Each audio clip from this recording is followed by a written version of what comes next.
ಇವತ್ತಿನ ವಿಡಿಯೋದಲ್ಲಿ ನಾವು ಈ ಅಪ್ರತಿಮ ಮಾಂತ್ರಿಕನ ಸಿನಿಮಾ ಜರ್ನಿ, ಅವರು ಸೃಷ್ಟಿಸಿದ ದಾಖಲೆಗಳು ಮತ್ತು ಅವರ ರೋಚಕ ಇತಿಹಾಸವನ್ನು ತಿಳಿಯಲಿದ್ದೇವೆ ಅಂತ ಹೇಳೋದಕ್ಕೆ ಇಷ್ಟಪಡ್ತೀನಿ. ನಮಸ್ಕಾರ ಸ್ನೇಹಿತರೆ, welcome back to public talk Kannada cine Duniya YouTube channel. ನಾನು ನಿಮ್ಮ ಪ್ರೀತಿಯ ಜವಳಿ ಕೊಟ್ರೇಶ್. ಇದು ನಿಮ್ಮದೇ ಚಾನಲ್, ಸಿನಿ ರಸಿಕರ ಚಾನಲ್, ಸಿನಿ ಪ್ರೇಮಿಗಳ ಚಾನಲ್, ಅದುವೇ public talk Kannada cine Duniya YouTube channel. ಸ್ನೇಹಿತರೆ, ಈಗ ನಾನು ಒಂದು ಇಂಟ್ರೆಸ್ಟಿಂಗ್ ವಿಷಯ ಹೇಳಕ್ ಹೋಗ್ತೀನಿ. ಅದು ಒಬ್ಬ ಡೈರೆಕ್ಟರ್ ಬಗ್ಗೆ. ಆ ಡೈರೆಕ್ಟರ್ ಯಾರು ಏನು ಅಂತ ಈ ವಿಡಿಯೋದಲ್ಲಿ ನಾನು ನಿಮಗೆ ಸಂಪೂರ್ಣವಾಗಿ ಹೇಳ್ತಾ ಹೋಗ್ತೀನಿ. ಇದು ತುಂಬಾ ಇಂಟ್ರೆಸ್ಟಿಂಗ್ ಆಗಿದೆ ಸ್ಟೋರಿ. ಅದಕ್ಕೆ ಮೊದಲು ಇದುವರೆಗೂ ಯಾರ್ಯಾರು ನನ್ನ public talk Kannada cine Duniya YouTube ಚಾನಲ್ನ ಸಬ್ಸ್ಕ್ರೈಬ್ ಮಾಡ್ಕೊಂಡಿಲ್ವೋ ಅವ್ರು ಈಗಲೇ ಹೋಗಿ ಸಬ್ಸ್ಕ್ರೈಬ್ ಮಾಡ್ಕೊಳ್ಳಿ. ಹಾಗೆ ಪಕ್ಕದಲ್ಲಿರೋ ಬೆಲ್ ಐಕನ್ ಒತ್ಬಿಡಿ, ನನ್ನೆಲ್ಲ ನೋಟಿಫಿಕೇಶನ್ಗಳು ನಿಮಗೆ ತಲುಪುತ್ತೆ ಅಂತ ಹೇಳ್ತಾ ನಮಸ್ಕಾರ ಸ್ನೇಹಿತರೆ, ನಮ್ಮ ಕನ್ನಡ ಸಿನಿಮಾ ರಂಗದಲ್ಲಿ ಅದೆಷ್ಟೋ ಜನ ನಿರ್ದೇಶಕರು ಬಂದ್ರು ಹೋದ್ರು, ಆದ್ರೆ ಇಡೀ ಭಾರತೀಯ ಚಿತ್ರರಂಗವೇ ಕನ್ನಡದ ಕಡೆ ತಿರುಗಿ ನೋಡುವಂತೆ ಮಾಡಿದ ಒಬ್ಬ ಚಿತ್ರ ಬ್ರಹ್ಮ ಅಂದ್ರೆ ಅದು ಪುಟ್ಟಣ್ಣ ಕಣಗಾಲ್ ಸರ್ ಅಂತ ಹೇಳೋದಕ್ಕೆ ಇಷ್ಟಪಡ್ತೀನಿ. ಸಿನಿಮಾ ಅಂದ್ರೆ ಬರೀ ಮನರಂಜನೆ ಅಲ್ಲ, ಅದೊಂದು ಸಮಾಜದ ಕನ್ನಡಿ ಅಂತ ತೋರಿಸಿಕೊಟ್ಟ ಮಹಾನ್ ಮೇಧಾವಿ ಪುಟ್ಟಣ್ಣ ಕಣಗಾಲ್ ಅವರು. ಸ್ನೇಹಿತರೆ, ನಿಮಗೊಂದು ವಿಷಯ ಗೊತ್ತಾ? 5 ಬೇರೆ ಬೇರೆ ಭಾಷೆಗಳಲ್ಲಿ ಯಶಸ್ವಿಯಾಗಿ ಚಿತ್ರ ನಿರ್ದೇಶನ ಮಾಡಿದ ಹೆಮ್ಮೆ ನಮ್ಮ ಕನ್ನಡದ ಪುಟ್ಟಣ್ಣ ಕಣಗಾಲ್ ಸರ್ ಅವರಿಗೆ ಸಲ್ಲುತ್ತೆ ಅಂತ ಹೇಳೋದಕ್ಕೆ ಇಷ್ಟಪಡ್ತೀನಿ. ಇವತ್ತಿನ ವಿಡಿಯೋದಲ್ಲಿ ನಾವು ಈ ಅಪ್ರತಿಮ ಮಾಂತ್ರಿಕನ ಸಿನಿಮಾ ಜರ್ನಿ, ಅವರು ಸೃಷ್ಟಿಸಿದ ದಾಖಲೆಗಳು ಮತ್ತು ಅವರ ರೋಚಕ ಇತಿಹಾಸವನ್ನು ತಿಳಿಯಲಿದ್ದೇವೆ ಅಂತ ಹೇಳೋದಕ್ಕೆ ಇಷ್ಟಪಡ್ತೀನಿ.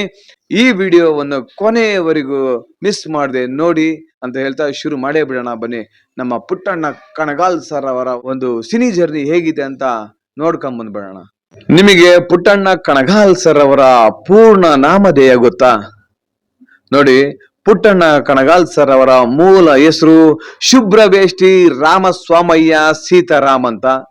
ಪುಟ್ಟಣ್ಣ ಕಣಗಾಲ್ ಸರ್ ಅವರು ಮೈಸೂರು ಜಿಲ್ಲೆಯ ಕಣಗಾಲ್ ಗ್ರಾಮದಲ್ಲಿ ಜನಿಸಿದ ಇವರು ಸಿನಿಮಾ ಪಯಣ ಅಷ್ಟು ಸುಲಭವಾಗಿರ್ಲಿಲ್ಲ ಅವ್ರ ಜೀವನದಲ್ಲಿ.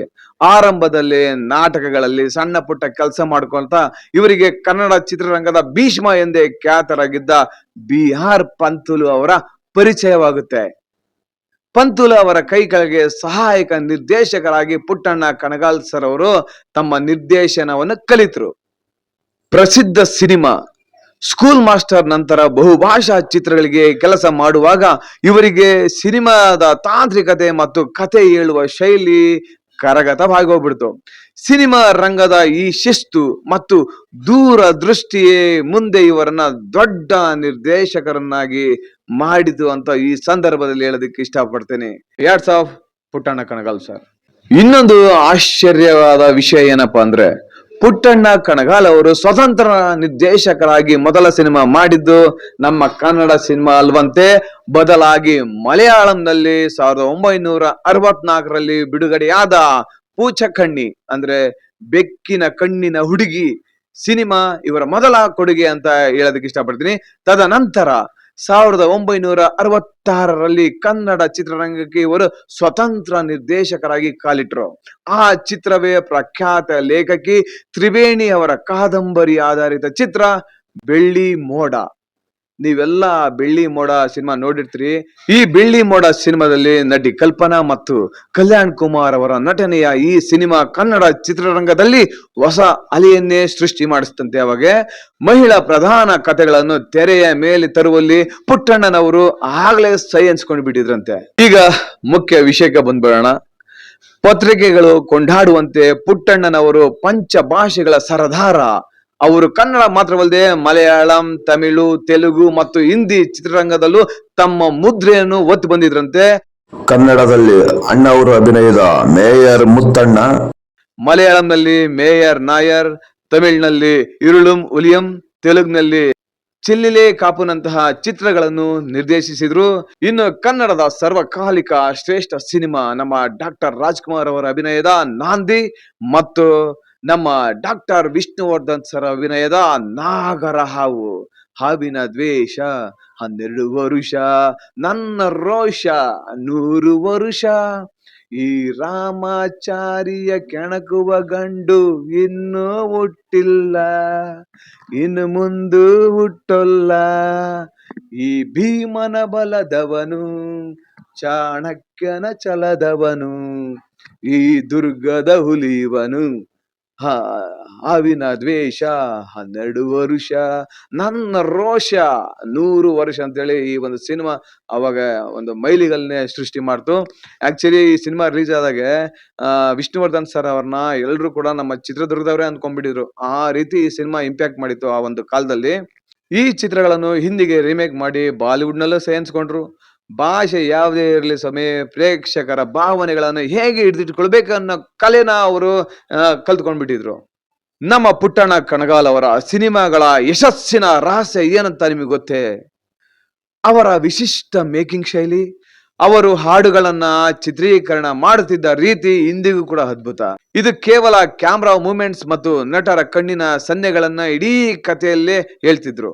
ನಾಗರಹಾವು ಚಿತ್ರದ ಮೂಲಕ ವಿಷ್ಣುವರ್ಧನ್, ನಮ್ಮ ರೆಬಲ್ ಸ್ಟಾರ್ ಅಂಬರೀಷ್ ಅವರಂತಹ ದೈತ್ಯ ನಟರನ್ನ ಚಿತ್ರರಂಗಕ್ಕೆ ಪರಿಚಯಿಸಿದ ಯಶಸ್ಸು ನಮ್ಮ ಪುಟ್ಟಣ್ಣ ಕಣಗಾಲ್ ಸರ್ ಅವರಿಗೆ ಸೇರುತ್ತೆ. ಇನ್ನು ಕಲ್ಪನಾ, ಆರತಿ, ಜಯಂತಿ ಅವರಂತಹ ನಟಿಯರ ಅತ್ಯುತ್ತಮ ನಟನೆಯನ್ನು ಹೊರತೆಗೆದಿದ್ದು ಇದೇ ಪುಟ್ಟಣ್ಣ ಕಣಗಾಲ್ ಸರ್ ಅವರು. ಮಾನಸಿಕ ಅಸ್ವಸ್ಥತೆ, ಸಮಾಜದ ಡೋಂಗಿತನ, ವಿವಾಹೇತರ ಸಂಬಂಧಗಳಂತಹ ಅತಿ ಸೂಕ್ಷ್ಮ ವಿಷಯಗಳನ್ನು ಅವರು ಅಂದಿನ ಕಾಲದಲ್ಲೇ ಕಮರ್ಷಿಯಲ್ ಆಗಿ ಗೆಲ್ಸಿ ತೋರಿಸ್ಬಿಟ್ಟಿದ್ರು. ಇದು ನಮ್ಮ ಪುಟ್ಟಣ್ಣ ಕಣಗಾಲ್ ಸರ್ ಅವರಿಗೆ ಸಂದ ಒಂದು ಗರಿಮೆ, ಹಿರಿಮೆ ಅಂತ ಹೇಳೋದಕ್ಕೆ ಇಷ್ಟಪಡ್ತೇನೆ. ಸ್ನೇಹಿತರೆ, 1985ರಲ್ಲಿ ಈ ಮಹಾನ್ ಚೇತನ ನಮ್ಮನ್ನು ಅಗಲಿದ್ರು. ಆದ್ರೆ ಅವರು ಬಿಟ್ಟು ಹೋದ ಸಿನಿಮಾಗಳು ಇಂದಿಗೂ ಪ್ರಸ್ತುತವಾಗಿವೆ. ಅವರ ಗೌರವಾನ್ವಿತ ನೆನಪಿನಲ್ಲಿ ಕರ್ನಾಟಕ ಸರ್ಕಾರವು ಪ್ರತಿ ವರ್ಷ ಚಿತ್ರರಂಗದ ಅತ್ಯುತ್ತಮ ನಿರ್ದೇಶಕರಿಗೆ ಪುಟ್ಟಣ್ಣ ಕಣಗಾಲ್ ಪ್ರಶಸ್ತಿ ನೀಡಿ ಗೌರವಿಸ್ತಾ ಇದೆ. ಕನ್ನಡ ಚಿತ್ರರಂಗದ ಕೀರ್ತಿ ಪತಾಕೆಯನ್ನು ಬೇರೆ ಬೇರೆ ಭಾಷೆಗಳಲ್ಲಿ ಆರಿಸಿದ ಈ ಪಂಚಭಾಷಾ ನಿರ್ದೇಶಕ ನಮ್ಮ ಕರ್ನಾಟಕದ ಹೆಮ್ಮೆ ಅಂತ ಈ ಸಂದರ್ಭದಲ್ಲಿ ಹೇಳೋದಕ್ಕೆ ಇಷ್ಟಪಡ್ತೀನಿ. ಸ್ನೇಹಿತರೆ, ನಿಮ್ಗೆ ಪುಟ್ಟಣ್ಣ ಕಣಗಾಲ್ ಅವರ ನಿರ್ದೇಶನದ ಯಾವ ಸಿನಿಮಾ ನಿಮ್ಗೆ ತುಂಬಾ ಇಷ್ಟ? ಅವರ ಸಿನಿಮಾಗಳಲ್ಲಿ ನಿಮಗೆ ಯಾವ ಹಾಡು ತುಂಬಾ ಇಷ್ಟ? ಅದನ್ನ ಈ ಕೆಳಗೆ ಕಾಮೆಂಟ್ ಮಾಡಿ ತಿಳಿಸಿ.